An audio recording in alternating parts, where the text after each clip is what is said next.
ایک نافرمان بندہ بھی حمد سرا ہے۔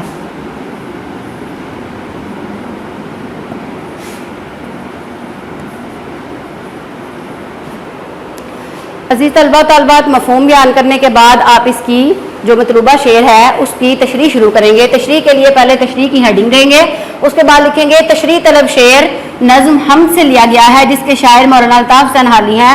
وہ اس شعر میں بیان کرتے ہیں کہ اب آپ نے اصل بات بیان کرنی ہے جو اس شعر میں شاعر بیان کر رہا ہے، اور اسے نثر کی صورت میں آپ بیان کریں گے۔ قبضہ ہو دلوں پر اور کیا اس سے سوا تیرا، ایک بندہ نافرمان بھی ہے حمد سرا تیرا۔ شاعر اس شعر میں اپنی کم مائیگی کا اعتراف کرتے ہوئے کہتا ہے کہ میں ایک حقیر عاجز سا انسان ہوں، اور یہ اعتراف کرتا ہے اللہ تعالیٰ کی بزرگی اور برتری کا اعتراف کرتے ہوئے شاعر کہتا ہے کہ میرے دل پر اللہ تعالیٰ کی قدرت اور قبضے کا اختیار، اس کے علاوہ اور کیا ہو سکتا ہے کہ مجھ جیسا ناچیز نافرمان بندہ بھی جو ہے وہ اللہ تعالیٰ کی ہی حمد و ثنا بیان کرتا ہے۔ تھوڑی سی تشریح آپ تقریباً آدھے پیج کی لکھنے کے بعد اس کے بعد آپ حوالے کے اشعار لکھیں گے۔ اشعار کے لیے آپ اس کی علامت لگائیں گے، اور جو آپ کی شرح سرمایہ کے اندر اشعار دیے گئے ہیں ہر شعر کے اندر آپ حوالے کے 2 اشعار ضرور لکھیں گے، اور اس کے علاوہ آیات اور احادیث وغیرہ بھی، اقوال وغیرہ بھی آپ اس کے اندر لکھ سکتے ہیں جو اسی سے متعلقہ ہوں گے۔ مثال کے طور پر تو نے مشتاق کو بخشی ضیائے آفتاب،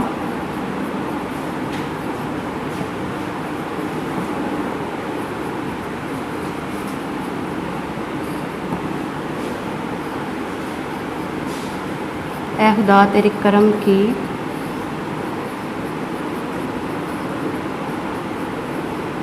کوئی انتہا نہیں۔ عزیز طلبہ طالبات، اہم بات یہ ہے کہ آپ نے حوالے کا شعر لکھنا ہے، دونوں مصرے آپ نے برابر لکھنے ہیں، اور اس کے بعد آپ نے تھوڑی سی مزید اس کی وضاحت کرنی ہے کہ اس میں شاعر کیا بیان کرنا چاہ رہا ہے، یعنی اللہ تعالیٰ کی حاکمیت، اس کا اعلیٰ ہونے کا، کیونکہ اللہ تعالیٰ قرآن پاک میں ارشاد فرماتا ہے وَإِلَٰهُكُمْ إِلَٰهٌ وَاحِدٌ۔ قرآنی آیات بھی آپ اس کے اندر لکھ سکتے ہیں کہ تمہارا معبود الہی جو ہے وہ ایک ہی ہے۔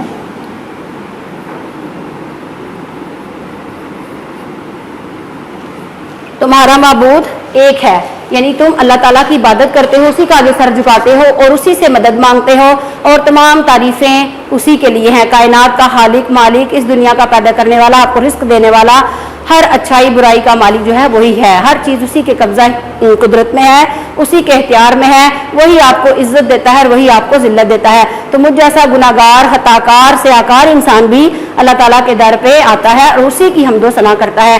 انسان اس دنیا کی آسائشوں میں پڑھ کر جتنا مرضی گمراہ ہو جائے، لیکن پھر ایک در ایسا ہے کہ اسی کے در پر آپ کو آ کر سکون ملتا ہے۔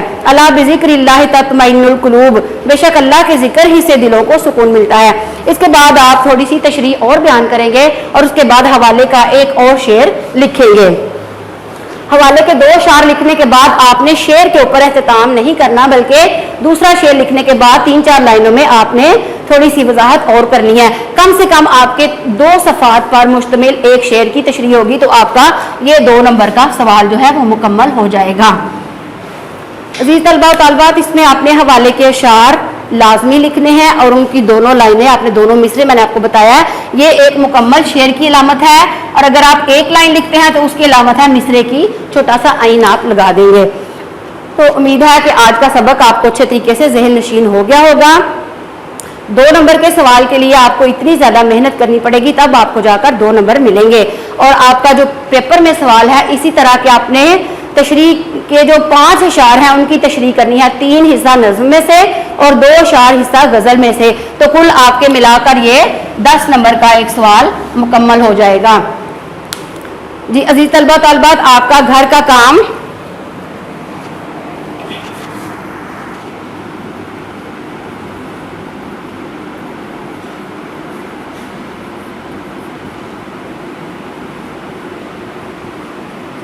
حوالے کے اشعار آپ نے یاد کرنے ہیں، ہر شعر کی تشریح میں کم از کم 2 اشعار۔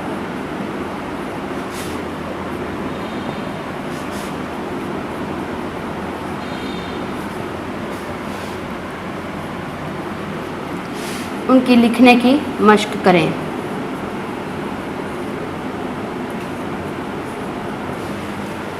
جی اللہ تعالیٰ سے دعا ہے کہ اللہ تعالیٰ آپ کا حامی و ناصر ہو. اللہ حافظ.